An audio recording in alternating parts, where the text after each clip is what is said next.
السلام علیکم ایوریون، امید ہے کہ آپ سب لوگ خیریت سے ہوں گے۔ تو آج ہم لوگ ایک ٹاپک ڈسکس کریں گے جس میں ہم لوگ بات کریں گے میازم پر۔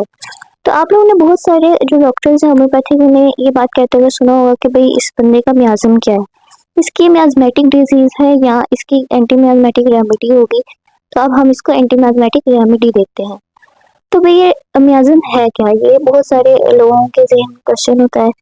تو جب ہم اسٹوڈنٹ لائف میں تھے اور ہم نے اسٹارٹ کیا تو ہمیں بھی یہ کوشچن بہت زیادہ جو ہے وہ ڈسٹرب کرتا تھا، اور بیسیکلی جو ٹاپک ہے یہ بہت زیادہ کنٹروورشل ٹاپک ہے، ہر بندے کو اس کا پتہ بھی نہیں ہوتا اور ہر بندے کو اس کی سمجھ بھی نہیں آتی۔ میازم کے ریلیٹڈ جو ہے through out the history and in present جو دو طرح کے ڈاکٹرز پائے جاتے ہیں۔ اس میں دو طرح کے جو ڈاکٹرز ہیں ان کی اپروچ ہے۔ ایک ڈاکٹرز ہے جن کی اپروچ ہے میٹیریلسٹک، اور ایک طرح کے ڈاکٹرز ہیں وہ کہتے ہیں کہ ان کی اسپرچولیسٹک اپروچ ہے۔ ایکچولی جو ہنی من تھا وہ تھا ایک جرمن ڈاکٹر، تو وہ لیٹن اور گریک کے کافی ورڈز یوز کرتا تھا۔ تو اس نے جو میازم ہے یہ لفظ استعمال کیا تھا گریک زبان کا۔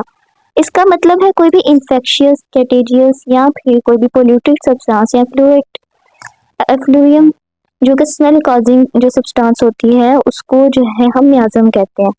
اب اگر ہنی من کے نظریے سے دیکھا جائے تو اس ٹائم میں مائکروسکوپ وغیرہ نہیں پائی جاتی تھی، تو اس نے اپنے ذہن کے مطابق ایک بہت بڑا کنسیپٹ دیا تھا، ایک وائڈ کنسیپٹ دیا تھا، لیکن وہ ایک 18ویں صدی کا ڈاکٹر تھا، اور جو بیکٹیریا کا کنسیپٹ ہے وہ 19ویں صدی میں آیا تھا۔ تو اس سے بہت پہلے، کیونکہ اس بات کو لوگوں کے لیے سمجھنا مشکل تھا، تو کیونکہ اتنا گلوبلی ورلڈ جو ہے جو دنیا ہے وہ ایک دوسرے کے ساتھ کنیکٹ نہیں تھی، تو جو لوگ ہیں ان کو بات کا مطلب سمجھانا بھی مشکل ہوتا تھا۔ دیکھیے آج سائنس نے بہت سارے ایسے فیکٹرز ہیں جن کو پروو کر دیا ہے کہ جو بیکٹیریاز ہیں وہ کاز آف ڈیزیزز ہیں۔ تو بیکٹیریاز جو ہے وہ باڈی کے اندر اینڈوٹاکسنس اور ایکزوٹاکسنس پروڈیوس کر دیتے ہیں جو باڈی کے اندر ریزائڈ کر جاتے ہیں، جن کو ایلیمینیٹ کرنا میڈیسن کے بغیر پاسبل نہیں ہے۔ اب یہ بات ہنی من یہ کہتا تھا، وہ کہتا تھا کہ جو میازمز ہیں وہ ایسی باڈی میں ریزائڈ کرتے ہیں کہ وہ آپ کے ڈیزیز کاز کر دیتے ہیں، اور اس کو کسی ایکسٹرنل ایڈ کے بغیر ختم نہیں کیا جا سکتا۔ اب کیونکہ ہنی من ایک فارماسسٹ تھا، وہ ایک ایلوپیتھک ڈاکٹر تھا، اور اس نے totally through out life allopathic جو ہے وہ پریکٹس کی ہوئی تھی، اور وہ کہتا تھا کہ ہم لوگ نا بیماری کو باہر سے ختم کر دیتے ہیں اور اندر سے ختم ہی نہیں کرتے۔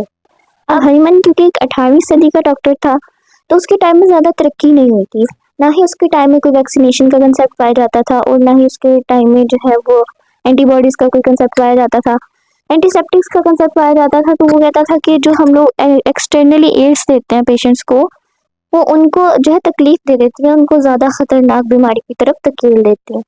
وہ یہ بات تو آج کل بھی ثابت ہے کہ ہر جو ایلوپیتھک میڈیسن ہے اس کا کوئی نہ کوئی سائڈ افیکٹ ہوتا ہے، اور ان سائڈ افیکٹس کی وجہ سے جو مزید بیماریاں پیدا ہوتی ہیں، اور یہ بات اس وقت بہت پہلے ثابت ہو چکی تھی، اور یہی وجہ تھی کہ ہنی من نے جو ہے پہلے تو ایلوپیتھک کی پریکٹس چھوڑ دی، اور پھر اس نے ایک ایسا سسٹم ڈیولپ کیا جسے ہومیوپیتھی کہتے ہیں۔ اگر اب ہم اسپرچولیسٹک اپروچ کی بات کریں تو اس میں ڈاکٹرز کیا کہتے ہیں؟ اس میں ڈاکٹرز یہ کہتے ہیں کہ کوئی بھی ایسی مینٹل پری ڈسپوزیشن، یعنی آپ کے دماغ میں کسی بھی طرح کی اگر کہا جائے تو خرافات چل رہی ہے، تو وہ بھی ڈیزیز کاز کر سکتی ہے، جیسے کہ آپ نے کوئی نیگیٹو بات سوچ لی ہے، یا پھر باہر سے کوئی ایکسٹرنل ایڈ آئی ہے، اسٹریس، ڈپریشن اور اس طرح کی بہت ساری باتیں جو ہے وہ انسان کو بیماری کاز کر دیتی ہے انسان کے جسم میں۔ اب اس کے علاوہ کیا ہو سکتا ہے؟ ایک تو ڈاکٹرس یہ بھی کہتے ہیں کہ جو انسان کے ذہن میں برے خیالات آتے ہیں، جو جو سوچیں ہوتی ہیں انسان کے ذہن میں، وہ جو ہے بیماریاں کاز کرتی ہیں۔ اگر ہم لوگ اسلام کے اندر دیکھیں تو اللہ تعالیٰ نے کہا ہے، فرمایا ہے قرآن پاک میں کہ جس شخص نے اپنی نفس کو پاک کر لیا اس نے جو ہے کامیابی حاصل کر لی۔ تو کہا جاتا ہے جو قرآن پاک ہے وہ ایک سمندر ہے، اور جو لوگ اس کی تفسیر کرتے ہیں وہ ایک قطرہ بھی اس کی تفسیر نہیں کر پاتے ہیں۔ تو اگر ہم لوگ دیکھیں تو قرآن پاک میں بہت ساری باتیں بیان کی گئی ہیں، تو جیسے بغض، حسد، کینہ، غیبت سے تو سب سے زیادہ منع کیا گیا ہے۔ تو دیکھا جائے تو یہ ساری چیزیں ہماری اسپرچولیسٹک اپروچ میں آتی ہیں، اور ہمارے اسلام میں بھی یہ بات مانی جاتی ہے کہ جو انسان ہے اس کے ذہن میں کسی طرح کی بری بات نہیں آنی چاہیے، اور وہ کیوں نہیں آنی چاہیے اس کے پیچھے وجہ یہ ہے کہ وہ انسانی جسم میں بیماریاں کاز کرتی ہے۔ اب اگر آپ لوگ آج کی سائنس کو دیکھیں تو آج جو سائنس ہے وہ بھی یہ بات ثابت کرتی ہے کہ انسان کی mental predisposition, stress, anxiety, traumas, emotional damage, کسی بھی طرح کی چیز جو ہے انسان کے جسم میں بیماری کاز کر دیتی ہے۔ تو آپ کے جسم میں ہر بیماری کے پیچھے ریزن ہے آپ کا دماغ۔ تو اس لحاظ سے مٹیریلسٹک اور اسپریچولسٹک اپروچ کے جو ڈاکٹرس ہیں وہ دونوں صحیح بات کرتے ہیں۔ میری نظر میں اگر ہم لوگ دیکھیں تو جو ڈاکٹر ہنیمن ہے اس نے ایک کنسیپٹ دیا تھا کہ ہماری باڈی میں ایک الیکٹرو میگنیٹک فیلڈ ہوتا ہے جو کہ ڈسٹرب ہو جاتا ہے۔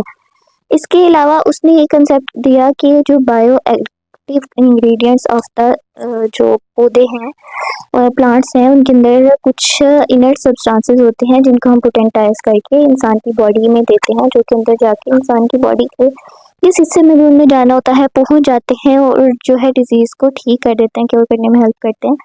تو یہ جو سارے کنسیپٹس ہنیمن نے دیے تھے، تو اگر آپ لوگ ان سب کو ایک طرف رکھ کے دیکھیں تو اگر آج کی جو سائنس ہے وہ یہ بات ثابت کرتی ہے کہ جو ریڈیو ایکٹیو ریڈیشنز ہیں اس کے علاوہ جو آپ کی باڈی میں آئنائزیشن کاز کر دیتی ہیں اور انوائرمنٹل فیکٹرز جتنے بھی ہیں، وہ آکوپیشنل ہیزرڈز ہیں، کوئی بھی باہر سے کوئی چیز آپ کے اوپر افیکٹ کر رہی ہے، تو وہ ہر چیز جو کہ آپ کے جسم میں بیماری کاز کرتی ہے وہ میازم ہی کہلاتا ہے۔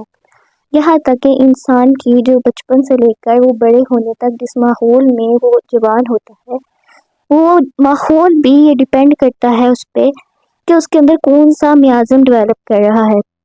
جیسے کہ جو سورا ہے وہ پرسن بہت زیادہ فلاسفیکل نیچر کا ہوتا ہے اور صرف باتیں کر سکتا ہے، وہ بندہ کام نہیں کرنے والا ہوتا۔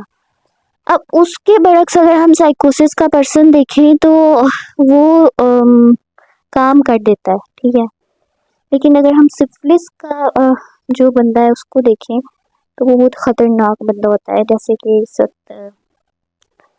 اسرائیل کے جو لوگ ہیں نا وہ سفلس کے لوگ ہیں، وہ ڈسٹرکشن کاز کرتے ہیں، تو وہ لوگ اس میازم کے لوگ ہیں۔ تو یہ بڑا انسان کی ارد گرد کا ماحول اس میازم ڈیولپمنٹ میں باڈی میں بہت زیادہ امپورٹنٹ رول پلے کرتا ہے۔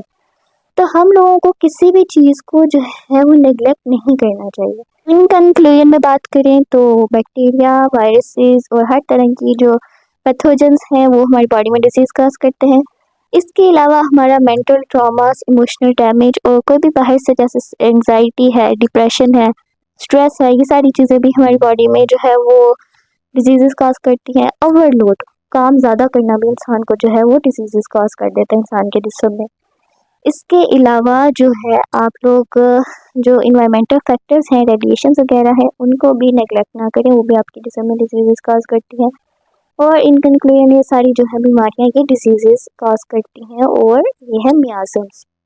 بیسیکلی میں نے آپ کو میازم کا ایک بہت ہی چھوٹا سا کنسیپٹ دیا ہے، بہت زیادہ آپ کو میازم کے ریلیٹڈ نہیں بتایا، لیکن ہماری کورس کی یہ 3 کتابیں ہیں اور یہ کتابیں یوزلی ہمارے پاکستان سے ملتی بھی نہیں ہیں، ہم نے لائبریری سے لے کے پرنٹ کروائی ہوئی ہیں۔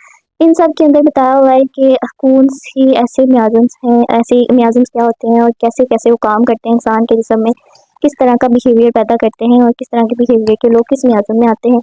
یہ ساری باتیں ہم نے اس میں پڑھی ہوئی ہیں، لیکن جو بیسک بات ہے کہ میازم ہوتا کیا ہے تو وہ ہم ایکسپلین کر چکے ہیں۔ امید ہے کہ آپ لوگوں کو یہ ویڈیو اچھی لگی ہوگی۔ اگر اچھی لگی ہے تو لائک، کمنٹ اور سبسکرائب ضرور کریے گا۔ Thank you so much and اللہ حافظ۔